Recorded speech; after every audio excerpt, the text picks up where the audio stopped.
à partir du verset 32. Je vais le lire. Je l'aime plus en anglais qu'en français. Mais je vais essayer de le lire en français. La Bible dit en Daniel 11, verset 32, et il corrompra par des flatteries ceux qui commettent le mal contre l'alliance. Mais le peuple qui connaît son Dieu sera fort et accomplira des exploits. Le peuple. Frères et sœurs, je vous donne rapidement le contexte, je ne veux pas rester dessus. Mais Daniel fait une prophétie. Et dans cette prophétie, il dit ce qui va arriver. Et l'Église, le peuple juif à cette époque est soumis à une persécution. Amen. Et il y a des changements de roi, il y a des changements de régime. Et le peuple va subir l'arrivée d'Antiochus IV, Épiphane. Et lui, l'histoire le connaît comme le persécuteur du peuple de Dieu. Et frères et sœurs, cette histoire va juste nous démontrer que Dieu est souverain. Même sur l'histoire humaine. Même au milieu des conflits. Mais le peuple de Dieu est appelé à rester fidèle. Et dans cette prophétie, il est donné à cette époque. Mais en même temps, quand je lisais ça, vous allez lire les détails. Frères et sœurs, je me pose une question ce matin. Pourquoi certains disciples traversent les tempêtes avec une foi inébranlable, tandis que d'autres se font au premier vent contraire? Je me pose cette question. Frères et sœurs, la réponse est dans un secret oublié. Ouais. La réponse est dans un secret oublié. Je dis bien oublié. C'est que la connaissance de Dieu n'est pas un cours théorique. Ce n'est pas un cours à mémoriser. Frère et soeur, c'est une clé. Quelqu'un dit avec moi une clé. C'est une clé qui déverrouille la puissance céleste qui est déjà en nous. Au fait, je t'explique. Vous savez, il y a une puissance qui est en toi. Mais cette puissance doit être libérée. Et cette puissance qui est en toi, pour qu'elle soit libérée, une porte doit être ouverte. Et pour que cette porte soit ouverte, il faut une clé. Et cette clé-là, c'est ça qui est la connaissance de Dieu. Cette clé qui déverrouille. Et frère, si je vous parle de clé, comme il dit à Dieu, je te donne des clés. Vous comprenez avec moi que l'accès à cette connaissance est personnel. On ne donne jamais la clé à un groupe. Même s'il va diriger le groupe, c'est dans sa main en main. C'est ça. Ils ont donné à qui? Pierre. Tiens, Pierre. Oh, il était beaucoup. Donc, c'est une connaissance qui est personnelle. Vous savez, on peut savoir sur Dieu en groupe. Mais on ne peut pas le connaître en groupe. Donc, c'est savoir sur Dieu. Vous pouvez venir ici. Je vais vous dire des choses sur Dieu. Amen, frère et sœur. Mais le connaître, c'est personnel. Ce matin, Madame Kral nous a montré que c'est personnel. Sinon, on peut t'enseigner les choses sur lui. Mais tu vas le connaître seul. Amen, frère et sœur. Et si je vous parle de clés, vous comprenez que quand il s'agit de clés, la clé obéit à un mécanisme précis. Vrai ou faux? C'est pas parce que tu as la clé que la porte s'ouvre. Quand tu arrives là, tu as la clé, mais tu dois faire quoi? Tu dois mettre la clé dans la serrure. Amen, frère et sœur. Tu prends la clé, tu mets ça dans la serrure. C'est pas ça? Donc, la serrure et la clé doivent marcher. Souvent, quand tu te trompes des clés que tu mets, c'est pas parce que tu as la clé dans ta main que ça va s'ouvrir. Il faut que la serrure soit adaptée à la clé. Parce que si la serrure n'est pas adaptée à la clé, toute clé peut ouvrir la porte. Donc vous voyez que ça obéit à un mécanisme précis. c'est tellement précis que c'est un processus d'obéissance. Donc, frères et sœurs, vous comprenez que même quand tu mets la clé et que c'est la serrure qu'il faut, pour que la porte s'ouvre, il faut quoi? Il faut encore tourner. Il faut encore tourner. Et ça implique une action. Ça veut dire que tu peux mettre la clé, mais si tu ne tournes pas, la porte ne s'ouvre pas. Dis à ton voisin, tourne la clé.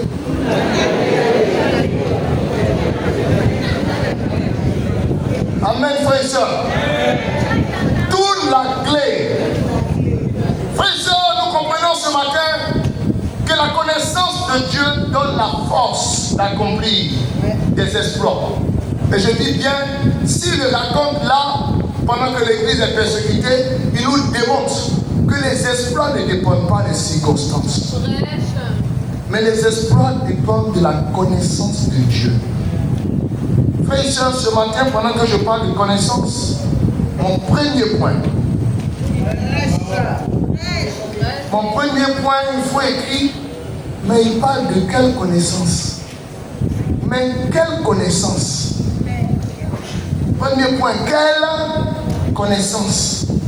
Frères et sœurs, le mot connaissance, son sens profond en hébreu, c'est yada. Yada. Yada, c'est différent de savoir sur Dieu.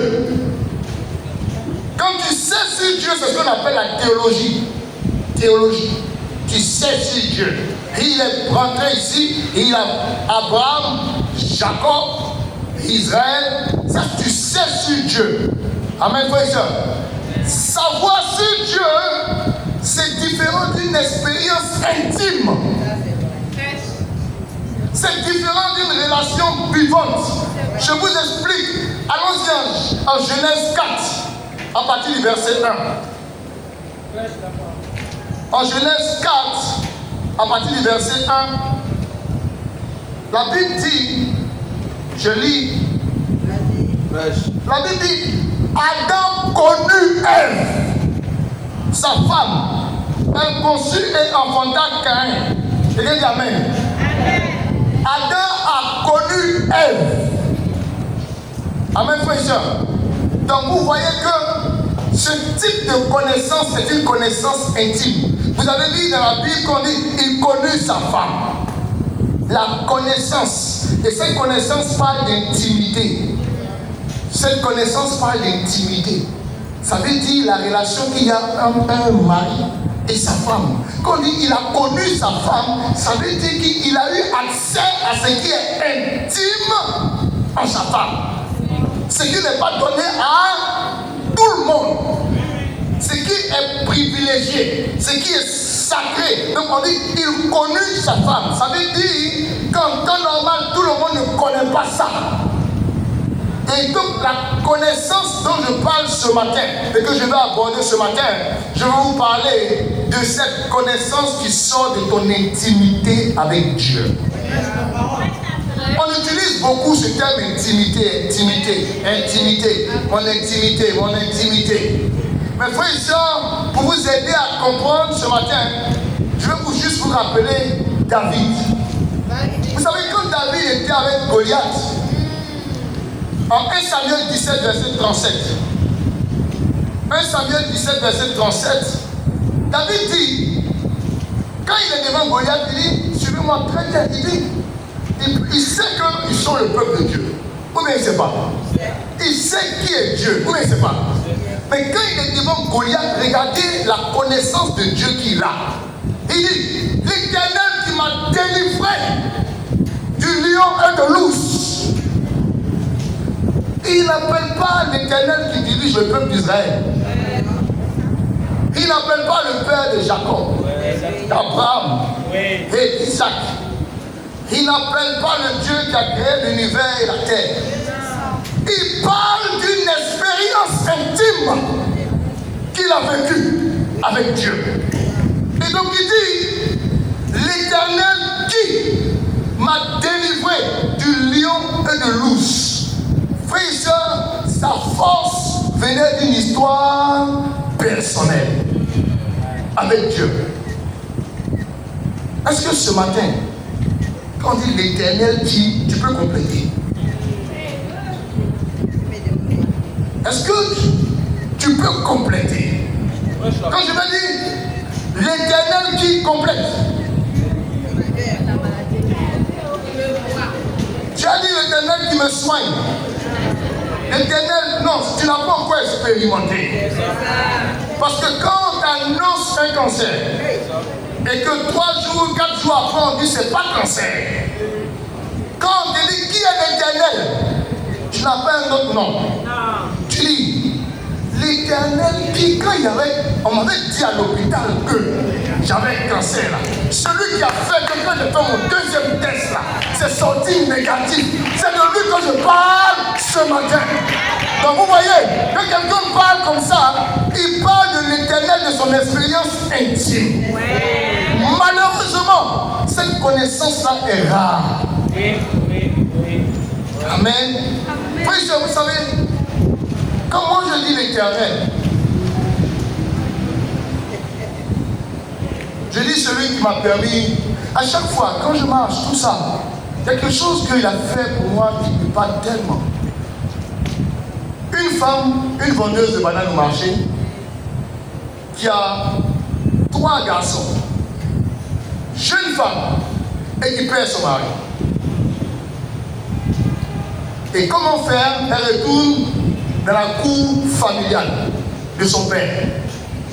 Pas mariée légalement, un père médecin, directeur du CHR de Yamsoko.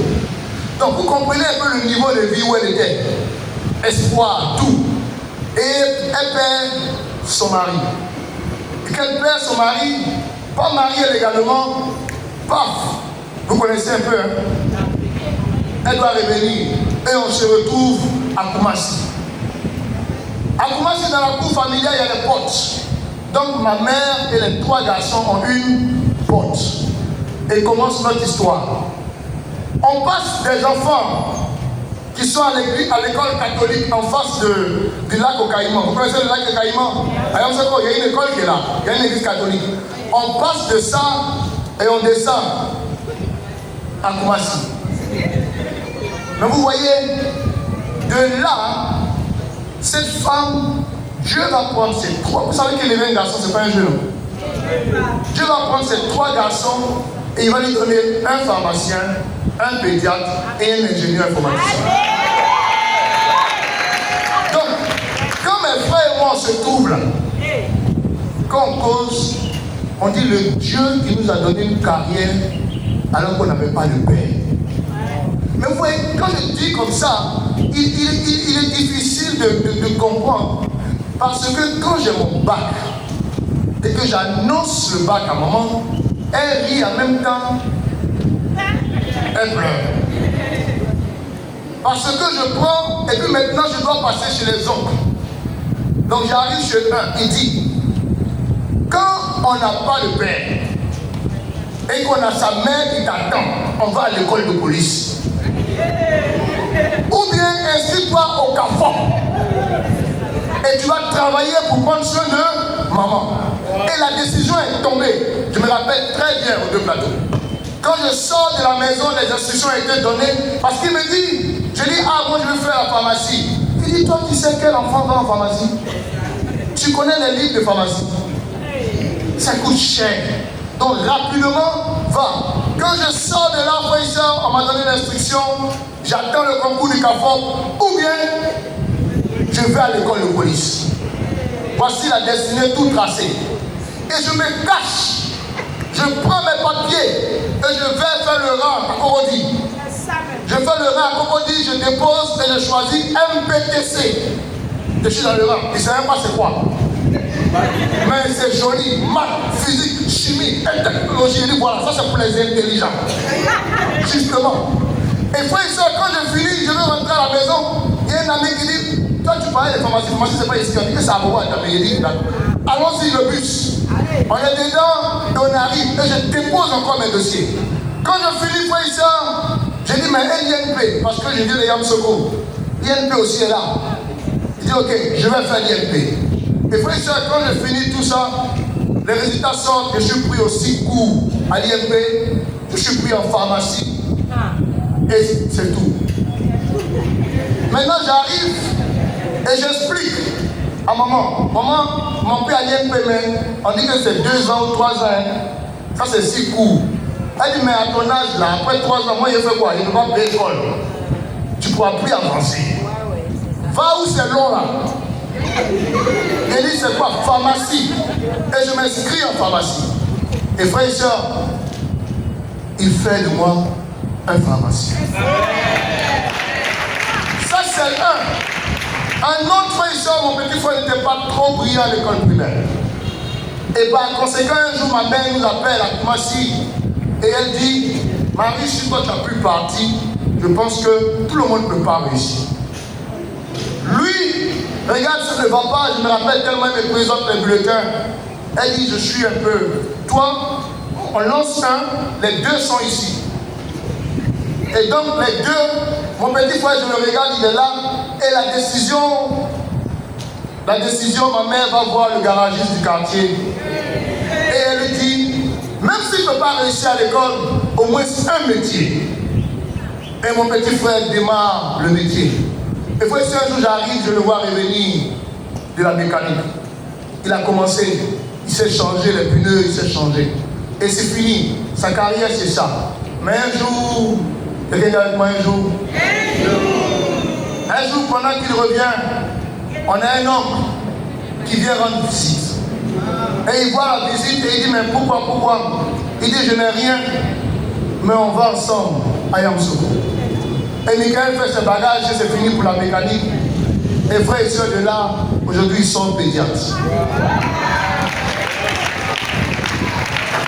Frères et sœurs, c'est comme ça, mon grand frère aussi chez mon oncle, aux 2 plateaux, au quartier, il lave la voiture d'un monsieur.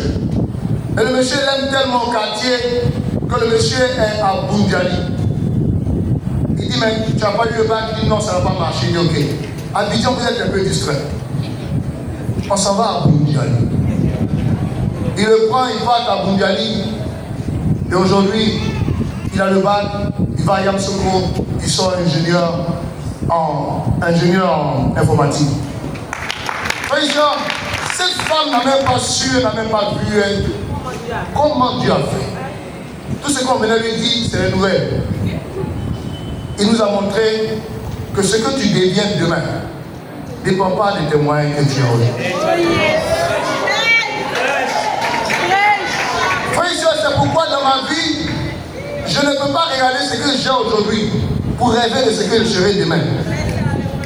Amen, frère et sœur. Frère et sœur, je vous parle de Dieu de connaître Dieu avec l'expérience. J'étais en Guinée. Et frère et sœur, il y avait la guerre dans ce pays. Et pendant cette guerre, j'étais avec une disciple. Nous étions 2. Et ça tirait tellement pendant 3 jours. Personne ne devait sortir. Il y a la crise. Ils ont pris le pouvoir. Ça tire. Et je suis dans ma chambre. Elle est chez elle dans la maison. Et pendant ces 3 jours, elle n'avait que du sucre. Et donc je lui disais au téléphone, prends le sucre. Donc matin, elle a bu l'eau sucrée. Le soir, l'eau